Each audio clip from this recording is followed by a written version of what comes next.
प्रिय भक्तों, आइए सुनते हैं बृहस्पतिवार की कथा। भारतवर्ष में एक प्रतापी और दानी राजा राज्य करता था। वह नित्य गरीबों और ब्राह्मणों की सहायता करता था। यह बात उसकी रानी को अच्छी नहीं लगती थी। वह ना ही गरीबों को दान देती, ना ही भगवान का पूजन करती थी और राजा को भी दान देने से मना करती थी। एक दिन राजा शिकार खेलने वन को गए हुए थे तो रानी महल में अकेली थी।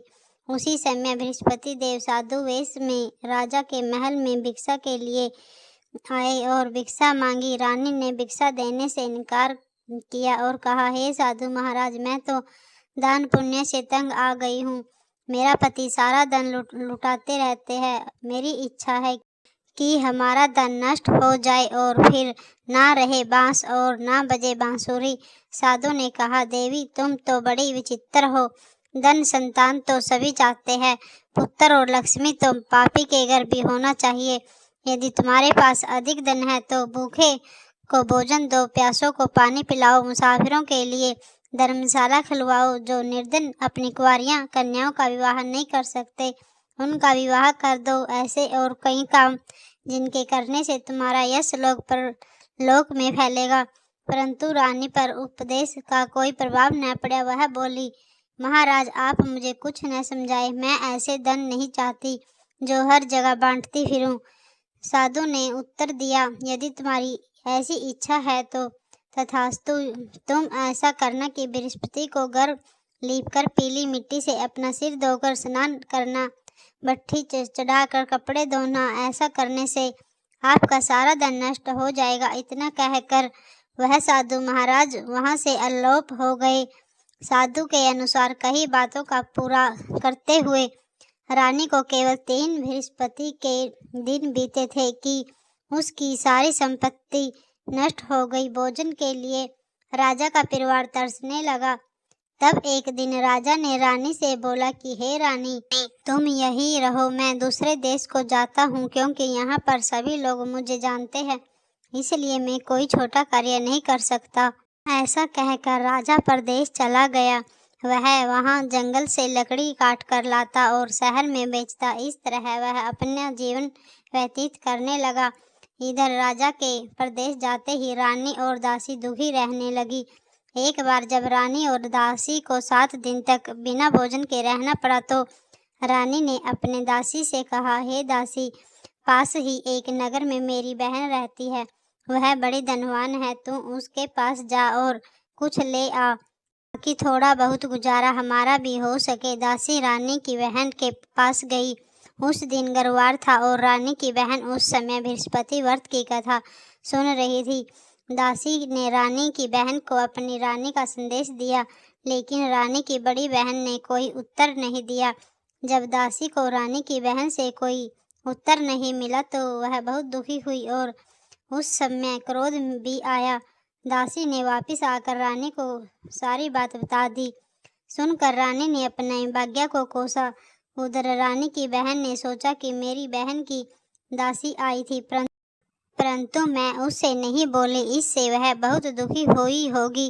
कथा सुनकर और पूजन समाप्त करके वह अपनी बहन के घर आई और कहने लगी, हे बहन, मैं बृहस्पति का व्रत कर रही थी। तुम्हारी दासी मेरे घर आई थी, परंतु जब तक कथा होती है तब तक न उठते हैं न बोलते हैं, इसलिए मैं नहीं बोली। कहो, क्या बात थी? रानी बोली, बहन, तुमसे क्या छिपाऊं, हमारे घर में खाने तक को अनाज नहीं था। ऐसे कहते रानी की आंखें भर आई। उसने दासी समेत पिछले 7 दिनों से भूखे रहने की बात बताई, बहन को विस्तार पूर्वक सुना दी। रानी की बहन बोली, देखो बहन, भगवान बृहस्पति देव आप सबकी मनोकामना पूर्ण करते हैं। देखो, शायद तुम्हारा घर भी अनाज से भर जाए। पहले तो रानी को विश्वास नहीं हुआ, पर बहन के आग्रह करने पर उसने अपनी दासी को अंदर भेजा तो उसे सचमुच अनाज से भरा एक घड़ा मिला। यह देखकर दासी को बड़ी हैरानी हुई। दासी रानी से कहने लगी, हे रानी, जब हमको भोजन नहीं मिलता तो हम व्रत ही तो करते हैं, इसलिए क्यों न इससे व्रत और कथा की विधि भी पूछ ले ताकि हम भी व्रत कर सके। तब रानी ने अपनी बहन से बृहस्पतिवार के बारे में पूछा। उसकी बहन ने बताया, बृहस्पतिवार के व्रत में चने की दाल और मूंगा से विष्णु भगवान का केले की जड़ में पूजन करें तथा दीपक जलाएं, व्रत कथा सुने और पीले भोजन ही करें, इससे बृहस्पति प्रसन्न होते हैं। व्रत और पूजन विधि बताकर रानी की बहन अपने घर को लौट गई। 7 दिन के बाद जब गुरुवार आया तो रानी और दासी ने व्रत रखा। गुड़साल में जाकर चना और गुड़ लेकर आई। फिर उसने केले की जड़ तथा विष्णु भगवान का पूजन किया। अब पीला भोजन कहाँ से आए, इस बात को लेकर दोनों बहुत दुखी थे। चूंकि उन्होंने व्रत रखा था इसलिए बृहस्पति उनसे प्रसन्न थे, इसलिए वे एक साधारण व्यक्ति का रूप धारण कर 2 थालों में सुंदर पीले भोजन दासी को दे गए। भोजन पाकर दासी प्रसन्न हुई और फिर रानी के साथ मिलकर भोजन ग्रहण किया। उसके बाद वे सभी गुरुवार को व्रत और पूजा करने लगी। बृहस्पति भगवान की कृपा से उनके पास फिर से धन संपत्ति आ गई, परंतु रानी फिर से पहले की तरह आलस्य करने लगी। तब दासी बोली, देखो रानी, तुम पहले भी इस प्रकार का आलस्य करती थी, तुम्हें धन रखने की कष्ट होता था, इस कारण सभी धन नष्ट हो गया था, और अब जब भगवान बृहस्पति की कृपा से धन मिला है तो फिर से आलस्य क्यों करती हो। रानी को समझाते हुए दासी कहती है कि बड़ी मुसीबतों के बाद हमने यह धन पाया है, इसलिए हम दान पुण्य करेंगे। भूखे मनुष्यों को भोजन कराना चाहिए और धन और शुभ कार्य में खर्च करना चाहिए, जिससे तुम्हारा कुल का यश बढ़ेगा, स्वर्ग की प्राप्ति होगी और मित्र प्रसन्न होंगे। दासी की बात मानकर रानी अपना धन शुभ कार्यों में खर्च करने लगी, जिससे पूरे नगर में उसका यश फैलने लगा। एक दिन राजा दुखी होकर जंगल में एक पेड़ के नीचे आसन जमा कर बैठ गया। वह अपनी दशा को याद करके व्याकुल होने लगा। बृहस्पति का दिन था। एक उसने देखा कि निर्जन वन में एक साधु प्रकट हुए। वह साधु वेश में स्वयं बृहस्पति देवता थे। लकड़हारे के सामने आकर बोले, हे लकड़हारे, इस सुनसान जंगल में तू चिंता मगन क्यों बैठे है। लकड़हारा ने दोनों हाथ जोड़कर प्रणाम किया और उत्तर दिया, महात्मा जी, आप सब कुछ जानते हैं, मैं क्या कहूँ। यह कहकर रोने लगा और साधु को अपनी आत्मा कथा सुनाई। महात्मा जी ने कहा, तुम्हारी स्त्री ने बृहस्पति के दिन बृहस्पति भगवान का निरादर किया है, जिससे के कारण कष्ट होकर उन्हें तुम्हारी यह दशा कर दी। अब तुम चिंता को दूर करके मेरे कहने पर चले तो तुम्हारा सब कष्ट दूर कर दूंगा और भगवान पहले से भी अधिक संपत्ति देंगे। तुम बृहस्पति के दिन कथा किया करो। 2 पैसे के चने मुनका लाकर उसका प्रसाद बनाकर और शुद्ध जल से लोटे में शक्कर मिलाकर अमृत तैयार करो। कथा के पश्चात अपने सारे परिवार और सुनने वाले प्रेमियों में अमृत व प्रसाद बांटकर आप भी ग्रहण करो। ऐसा करने से भगवान तुम्हारी सब मनोकामनाएं पूरी करेंगे। साधु के ऐसे वचन सुनकर लकड़हारा बोला, हे प्रभु, मुझे लकड़ी बेचकर इतना पैसा नहीं मिलता जिससे भोजन के उपरांत कुछ बचा सकूं। मैं रात्रि में अपनी स्त्री को व्याकुल देखा है, मेरे पास कुछ भी नहीं है जिससे मैं उसकी खबर मंगा सकूं। साधु ने कहा, हे लकड़हारे, तुम किसी बात की चिंता मत करो। बृहस्पति के दिन तुम रोजाना की तरह लकड़ियों लेकर शहर को जाओ। तुमको रोज के से दुगना धन प्राप्त होगा, जिससे तुम भली भांति भोजन कर लोगे तथा बृहस्पति की पूजा का सामान भी आ जाएगा।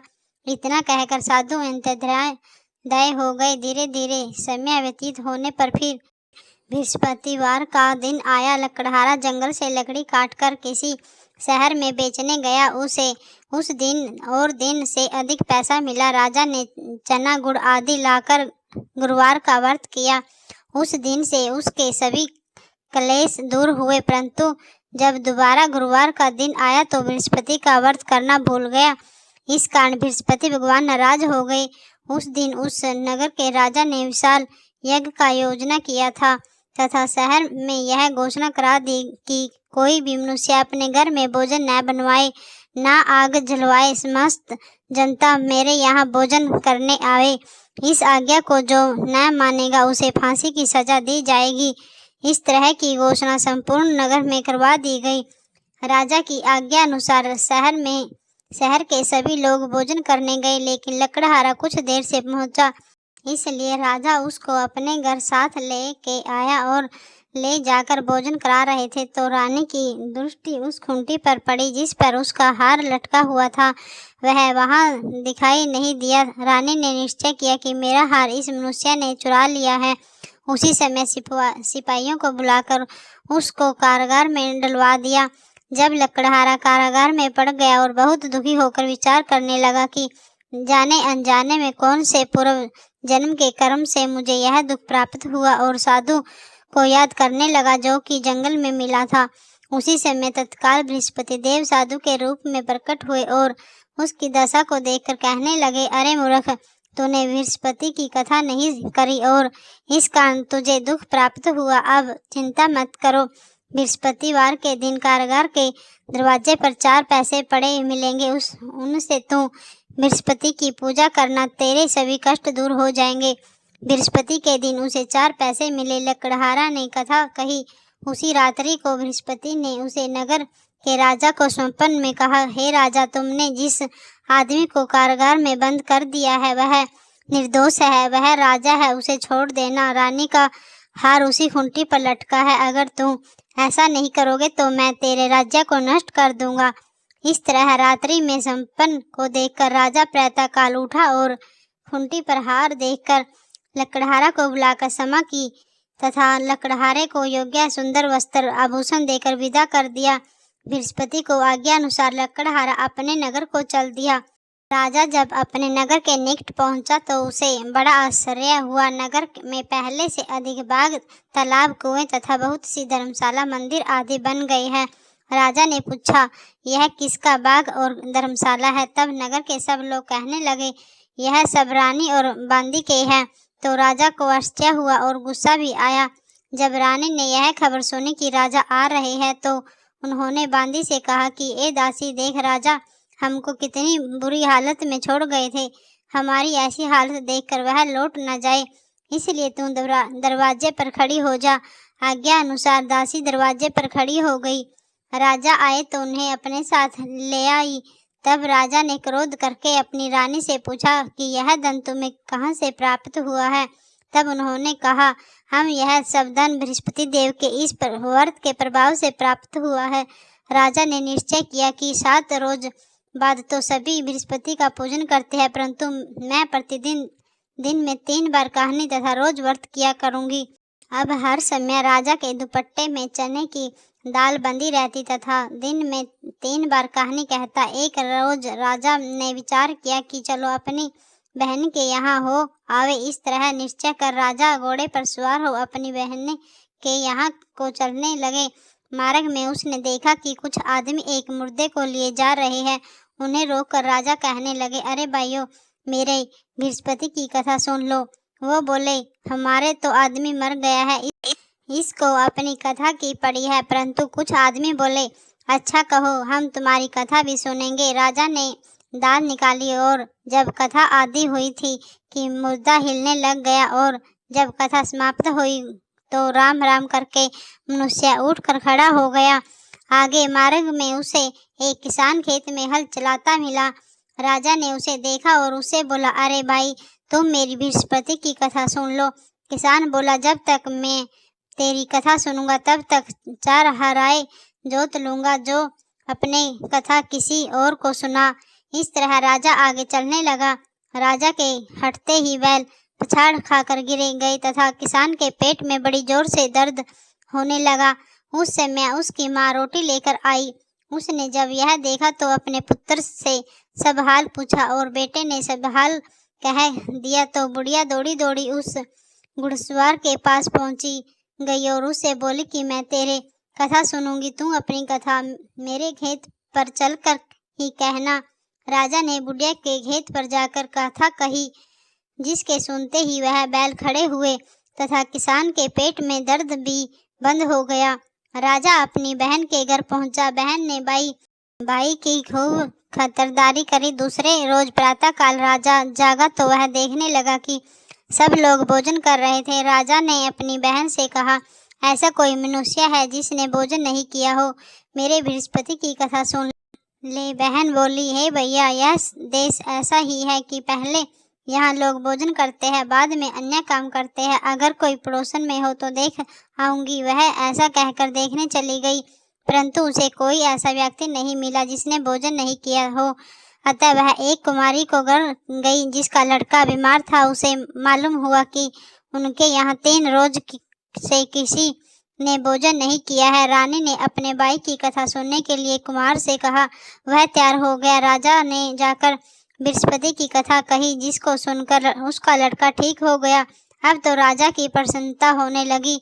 एक रोज राजा ने अपनी बहन से कहा कि हे बहन, हम अपने घर को जाएंगे, तुम भी तैयार हो जाओ। राजा की बहन ने अपनी सास से कहा। सास ने कहा, हाँ चली जा, परंतु अपने लड़कों को मत ले जाना, क्योंकि तेरे भाई के कोई औलाद नहीं है। बहन ने अपने भैया से कहा, हे भैया, मैं तो चलूंगी, पर कोई बालक नहीं जाएगा। राजा बोला, जब कोई बालक नहीं चलेगा तब तुम ही क्या करोगी। बड़े दुखी मन से राजा अपने नगर को लौट आया। राजा ने अपनी रानी से कहा, हम निर्वासी है, हमारा मुँह देखने का धर्म नहीं है और कुछ भोजन आदि नहीं किया। रानी बोली, हे प्रभु, बृहस्पति देव ने हमें सब कुछ दिया है, वह हमें औलाद भी अवश्य देंगे। उसी रात को बृहस्पति देव ने राजा को सपन में कहा, हे राजा, उठ, सभी सोच त्याग दे, तेरी रानी गर्भ से है। राजा की यह बात सुनकर बड़ी खुशी हुई। 9वें महीने उसके गर्भ से एक सुंदर पुत्र पैदा हुआ। तब राजा बोला, हे रानी, स्त्री बिना भोजन के रह सकती है, पर बिना कहे नहीं रह सकती। जब मेरी बहन आवे तो तुमसे कहना मत। रानी ने सुनकर हाँ कर दिया। जब राजा की बहन ने यह शुभ समाचार सुना तो वह बहुत खुशी हुई और बधाई लेकर अपने भाई के यहाँ आई। तभी रानी ने कहा, घोड़ा चढ़ाकर तो नहीं आई, गधा चढ़ी आई। राजा की बहन बोली, भाभी, मैं इस प्रकार न कहती तो तुम्हें औलाद कैसे मिलती। बृहस्पति ऐसे ही जैसी उनकी मनोकामना पूरी करी, ऐसे बृहस्पति देव सभी की मनोकामनाएं पूरी करे, सभी को पूर्ण करते हैं। जो सद्भाव पूर्वक बृहस्पति का व्रत करता है, वे कथा पढ़ता है अथवा सुनता है, दूसरों को सुनाता है, बृहस्पति उनकी सभी मनोकामनाएं पूरी करते हैं। प्रिय भक्तों, आपको यह बृहस्पति की कथा थोड़ी सी भी पसंद आई है तो वीडियो को लाइक करें, चैनल को सब्सक्राइब करें और कमेंट में विष्णु भगवान जरूर लिखें।